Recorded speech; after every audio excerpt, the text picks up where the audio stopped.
Dans cette vidéo, nous allons étudier la double distributivité.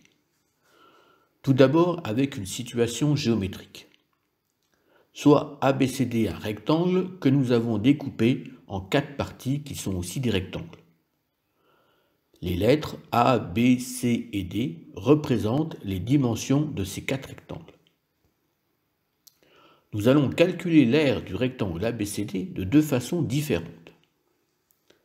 Tout d'abord avec la formule largeur fois longueur. La largeur du rectangle ABCD est la somme A plus B. Sa longueur est la somme C plus D. Ainsi, l'aire de ABCD est l'expression littérale A plus B fois C plus D, que l'on peut écrire A plus B facteur de C plus D. C'est la forme factorisée de l'aire du rectangle ABCD. Voyons la deuxième méthode. L'aire de ABCD est aussi égale à la somme des aires des 4 rectangles le formant.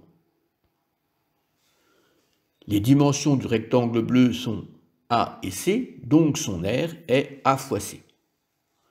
De même, l'aire du rectangle jaune est A fois D. Pour le rectangle orange, on a B fois C. Et pour l'aire du rectangle rouge, nous avons B fois D.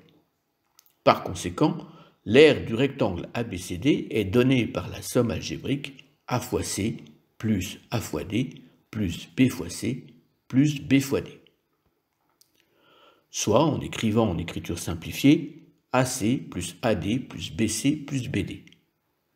C'est la forme développée de l'aire du rectangle ABCD.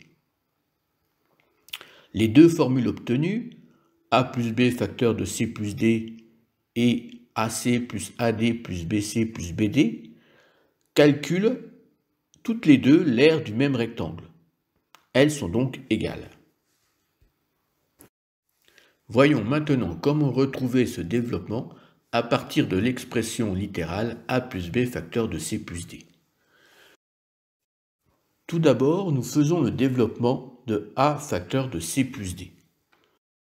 Nous distribuons le nombre A sur les deux termes de la parenthèse C plus D. Et nous obtenons A fois C plus A fois D.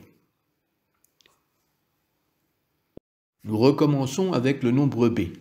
Nous allons faire le développement B facteur de C plus D, c'est-à-dire que nous distribuons le nombre B sur les deux termes de la parenthèse de C plus D. Nous obtenons B fois C plus B fois D. Ainsi, nous pouvons écrire que A plus B facteur de C plus D est égal à AC plus AD plus BC plus BD. Nous avons donc développé le produit A plus B facteur de C plus D.